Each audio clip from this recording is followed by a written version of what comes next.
All right, so let's dive into something pretty fascinating today.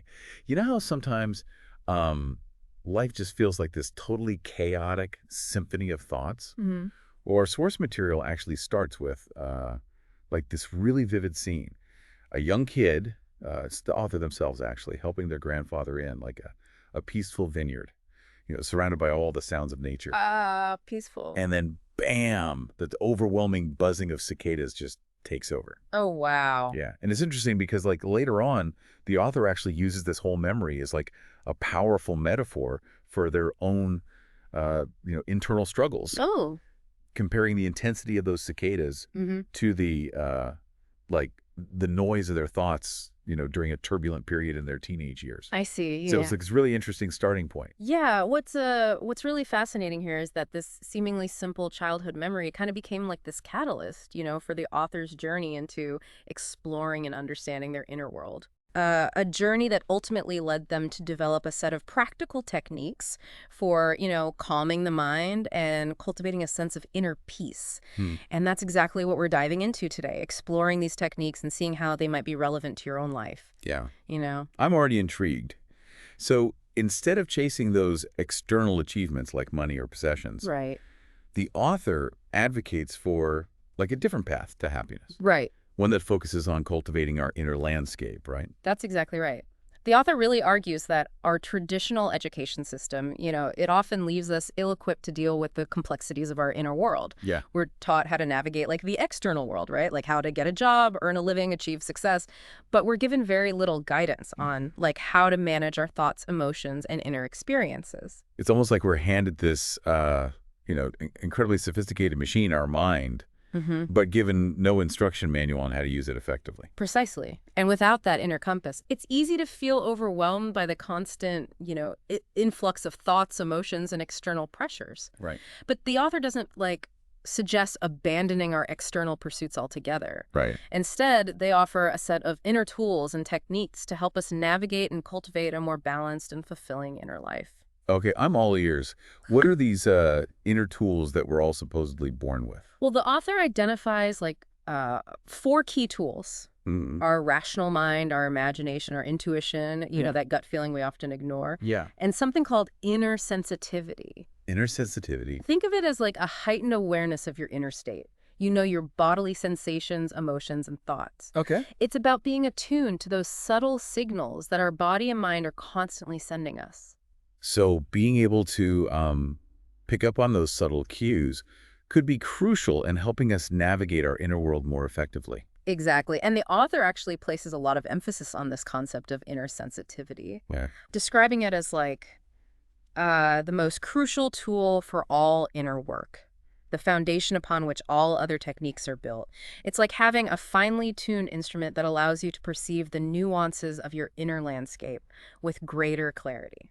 That makes a lot of sense. So we have our toolbox. Mm-hmm. Now let's talk about the actual techniques for inner transformation. Mm-hmm. Where do we even begin? Well, the author presents a whole range of techniques, each Mhm. designed to address specific challenges and cultivate different aspects of our inner world. Right. But one that really stood out to me, especially for those mornings when, your brain feels like it's stuck in first gear, Yeah. is called refreshing the brain. Brain refresh. Uh, I like the sound of that already. It feels much more appealing than another cup of coffee. It certainly is. Right. And it's a surprisingly simple yet powerful technique. It involves visualizing your brain as like this radiant sphere of energy, Mhm. combined with the belief that we can consciously influence our nervous system. Essentially, it's about intentionally shifting your brain's state, not just waiting for that caffeine to kick in. So it's about harnessing the power of visualization to jumpstart our mental clarity and focus. I'm sensing a theme here. Mm. The author seems to place a lot of emphasis on the interconnectedness of our mind and body. You're absolutely right. The author repeatedly emphasizes that our physical and mental well-being are intertwined. Yeah. They're two sides of the same coin.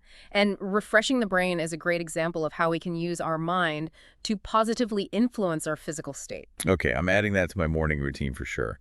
But what about those pesky negative thoughts that just seem to creep in throughout the day? Right. Does the author have any techniques for dealing with those? They certainly do. Okay, good. Another technique focuses on transforming your thought flow, specifically identifying and replacing those unhelpful thought patterns with healthier, more constructive ones. Okay.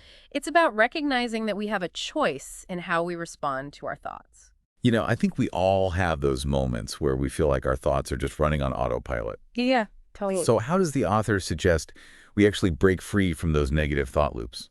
Well, the author zeroes in on two types of thoughts that often cause us unnecessary stress and anxiety: extreme thoughts Okay. and hypothetical thoughts. Well. Extreme thoughts are those all or nothing statements, Mm-hmm. like, I'm a complete failure, Mm-hmm. or everyone is against me. Right. These sweeping generalizations often distort reality and lead to feelings of hopelessness. Those dramatic black-white statements we sometimes make. Yeah. I can definitely see how those would contribute to negative emotions. Exactly. And the author suggests a simple yet powerful technique for transforming these extreme thoughts. Okay.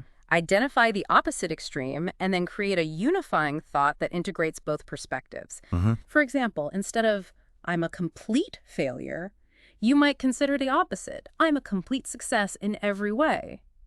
Now, obviously, both of these statements are extremes. Right. But by acknowledging both perspectives, you can then create a more balanced thought, like I have strengths and weaknesses, and I'm constantly learning and growing.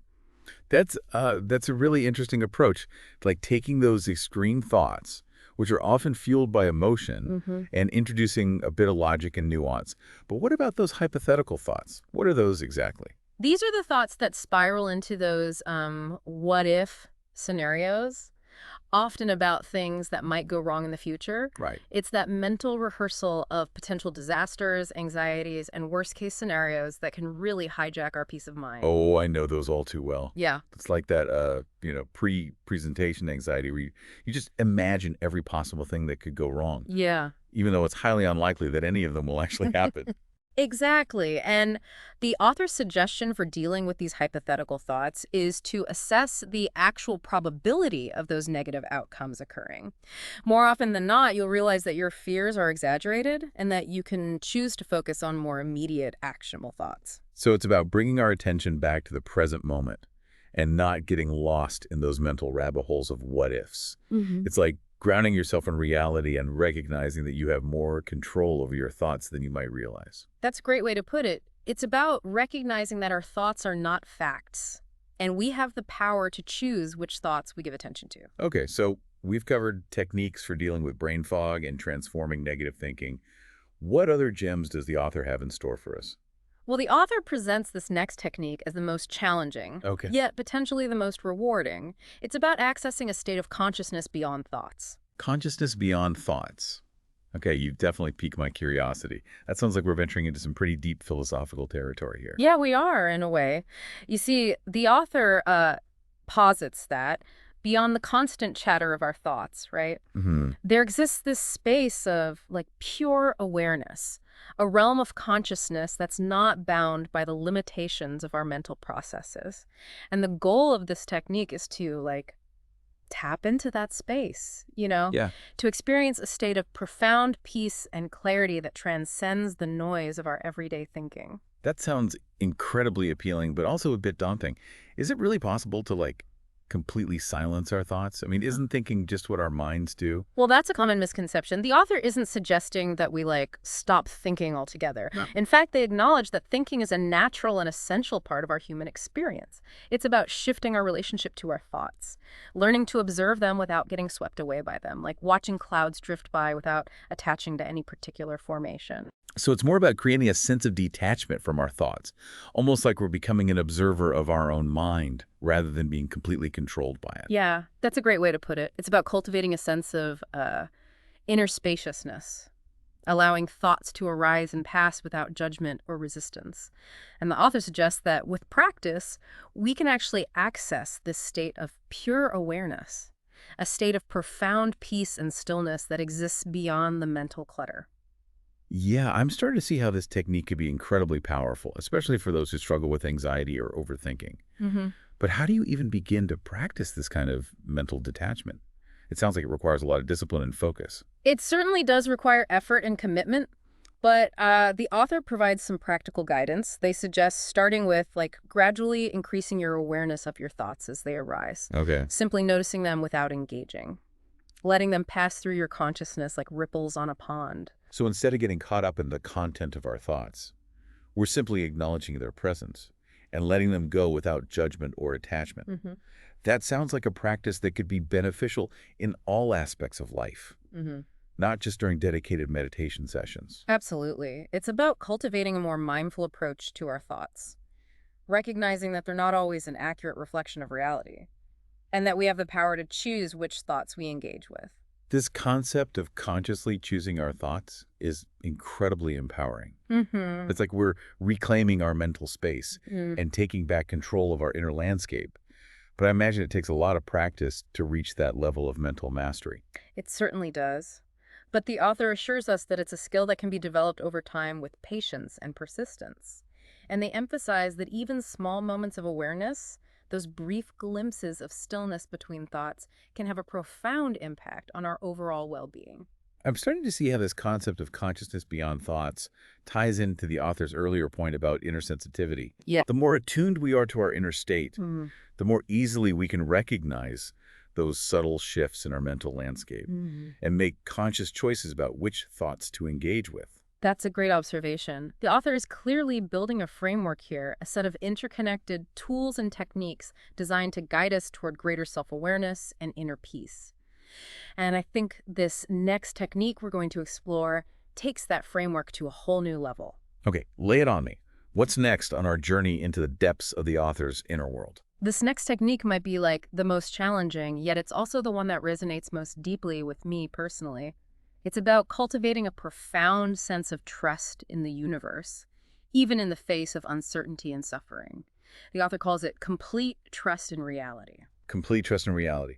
That sounds like a pretty tall order, especially in a world that often feels chaotic and unpredictable. Right. What exactly does the author mean by this concept? It's about embracing the belief that there's a larger intelligence at work in the universe, an invisible force that orchestrates events for the greater good, even when things seem to be falling apart.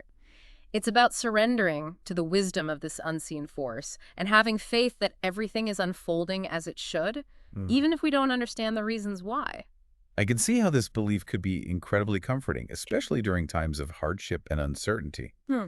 But I imagine it takes a huge leap of faith to surrender control and trust that everything will work out in the end. It certainly does, and the author acknowledges that there's, no scientific proof for this belief. It's a matter of choice, a conscious decision to embrace faith and trust in something larger than ourselves. So it's not about blind faith or ignoring the challenges of life, but rather a conscious choice to view those challenges through a lens of trust Mm-hmm. and understanding that there's a larger purpose at play. Precisely. And the author's personal story really brings this concept to life. You see, this belief in complete trust in reality emerged from their own experience of profound suffering and inner turmoil.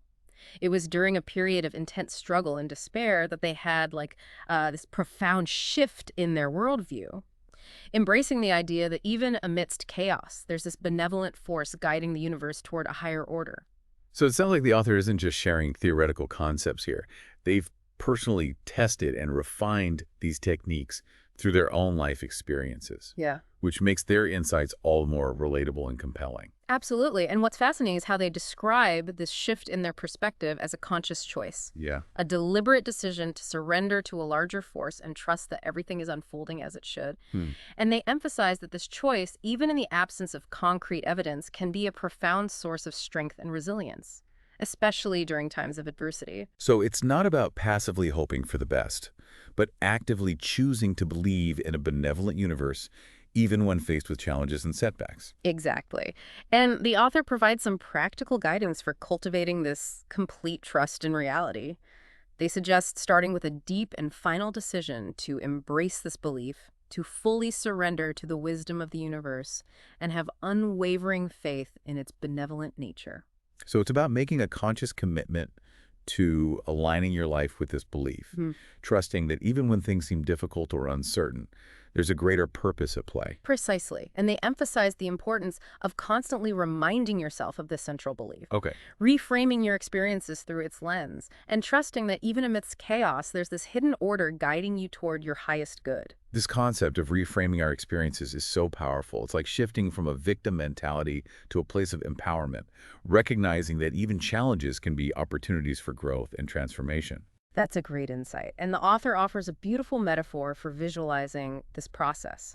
They call it the white fire from the emptiness. Okay, now you've really got my attention. Tell me more about this white fire. It sounds incredibly evocative. Yeah, the author uses the image of a white flame, symbolizing the hottest fire, the color of the sun and stars, to represent the purest form of consciousness, the source of all creation. And they suggest visualizing this white fire emanating from within you, filling your inner world and radiating outward, illuminating every aspect of your life. So it's like tapping into a source of infinite power and wisdom, letting it guide your thoughts, emotions, and actions. Exactly. And the author emphasizes that by visualizing and feeling this white fire within us, we're actually manifesting it in our reality. We're aligning our inner and outer worlds with the principles of this benevolent force, inviting its wisdom and guidance into our lives. This metaphor is so rich with symbolism. It speaks to the power of belief and visualization and how our inner world can shape our outer experiences. It really does. And it highlights the transformative potential of surrendering to a larger force, trusting that even amidst the chaos and uncertainty of life, there's a guiding light leading us toward our highest good. Okay, so we've explored techniques for calming the mind, transforming negative thoughts, and cultivating a profound trust in the universe. That's quite a journey Yeah. already. But I'm curious, does the author address the role of the body in all of this inner work? It seems like our physical well-being must play a significant role in achieving true inner peace. You're absolutely right. The author dedicates a whole section to caring for the body, emphasizing that our physical and mental well-being are inextricably linked. They argue that we can't truly achieve inner peace without also attending to the needs of our physical vessel. That makes perfect sense. After all, we experience the world through our senses, and our body is the vehicle through which we interact with our environment. So how does the author suggest we care for this incredible vessel? They highlight three key areas: movement, posture, and inward focus. Let's start with movement. What does the author emphasize here? They stress that it's not just about, intense exercise. It's about regular mindful movement throughout the day. Walking, yoga, tai chi activities that connect you to your body and get your energy flowing. So it's about incorporating movement into our daily lives, not just relegating it to a gym session. Precisely. And they emphasize the importance of finding activities that you enjoy and that feel nourishing to your body. Makes sense. It's hard to stick with a movement practice if it feels like a chore. Exactly. And along with movement, the author stresses the importance of posture, maintaining proper skeletal alignment throughout the day. They point out that our posture not only affects our physical health, but also influences our mental and emotional state. I can definitely see how slouching over a desk all day can contribute to feelings of fatigue and low energy. Exactly. And the author suggests simple practices like being mindful of your posture while sitting, standing, and walking to help improve your overall well-being. So it's about bringing that same awareness we've been cultivating in our mental practice to our physical body. Precisely. And finally, the author encourages practicing inward focus during movement. Okay, remind me what inward focus means in this context. It's about paying close attention to your bodily sensations during movement, noticing any tension or discomfort, and adjusting accordingly. Okay. It not only helps prevent injury, but also deepens the mind-body connection. So it's like bringing that mindful awareness we talked about earlier into our physical activities. Exactly. It's about being fully present in your body as you move, creating a sense of harmony between your physical and inner worlds. Okay, so we've covered techniques for calming the mind, transforming negative thoughts, cultivating happiness, caring for the body, and embracing a complete trust in reality. It's an incredibly comprehensive approach to personal transformation. But before we wrap up this section, I'm curious to hear your thoughts on another intriguing aspect of the author's work, their fascination with human biological evolution. I found it really interesting how they wove this seemingly unrelated topic into their discussion of inner transformation. Yeah. It's a fascinating thread that runs throughout the source material Right. and provides a unique perspective on the interconnectedness of all living beings. The author dives into the origins of life on Earth, tracing the evolution of single-celled organisms to the complex beings we are today, and uses this scientific lens to illuminate the wisdom inherent in our bodies. Yeah, it's mind-blowing when you think about it, right? Yeah. Our cells carry the legacy of like billions of years of evolution. Totally. It's like we're these walking, talking history books. It really is. And the author suggests that by understanding our biological origins, we can gain a deeper appreciation for the wisdom and resilience encoded within our very being. They argue that our bodies hold the keys to unlocking a more fulfilling and meaningful life. So it's about recognizing that we're not just these isolated individuals. We're Mhm. part of this vast web of life, connected to every living thing that has ever existed. Precisely. The author emphasizes that while we share a common biological heritage with all living beings, Hmm. each of us possesses a unique individuality. It's about honoring both our interconnectedness and our distinctiveness, recognizing that we're both a product of our evolutionary past and a unique expression of the life force. Yeah, that's a powerful perspective. It's like we're simultaneously insignificant in the grand scheme of the universe, and yet incredibly precious and irreplaceable. Exactly. And the author challenges us to view our lives through this lens, recognizing that each moment is a gift, a precious opportunity to experience the miracle of existence. Yeah, it makes you realize how much we take for granted, you know? Yeah. The simple act of breathing, the ability to move and think and feel, it's all quite extraordinary when you stop to think about it. It really is. And the author suggests that by cultivating a deep sense of awe and gratitude for the miracle of life, Hmm. we can unlock a profound sense of purpose and meaning. It's about shifting from a mindset of scarcity and lack Right. to one of abundance and appreciation. It reminds me of the author's technique for, discovering and cultivating happiness. Right. It seems like all these techniques are interconnected, Yeah. weaving together a tapestry of inner wisdom and well-being. That's a great observation. The author is clearly presenting a holistic approach to personal transformation, one that encompasses our mental, emotional, physical, and even spiritual dimensions. And it's not just about feeling good, it's about living a more meaningful and fulfilling life, Yeah. aligned with our deepest values and purpose. Precisely. And the author reminds us that this journey of self-discovery is a lifelong process. There's always more to learn, more to explore, more to integrate into our understanding of ourselves and the world around us. I'm starting to see how all these seemingly disparate pieces, from calming the mind to embracing a trust in the universe to understanding our evolutionary origins, all fit together to create this roadmap for a more awakened and fulfilling life. It's like assembling a puzzle, isn't it? Each piece on its own might seem insignificant, but when we put them all together, this beautiful and intricate picture Yeah, emerges. that's a great analogy. And speaking of putting pieces together, there's one final thought from the author that really struck me. They describe the mind as a temporary manager of an ancient biological specimen, containing all the wisdom of evolution in encoded form. What a powerful image. Isn't it? It challenges us to view our minds not as the ultimate authority, Right. but as a tool, a temporary steward of this incredible vessel that carries the wisdom of billions of years of evolution. It's like we're holding this vast library of knowledge and experience within us, just waiting to be explored and understood. Exactly. And it suggests that we have access to a level of wisdom and resilience that we might not even be aware of.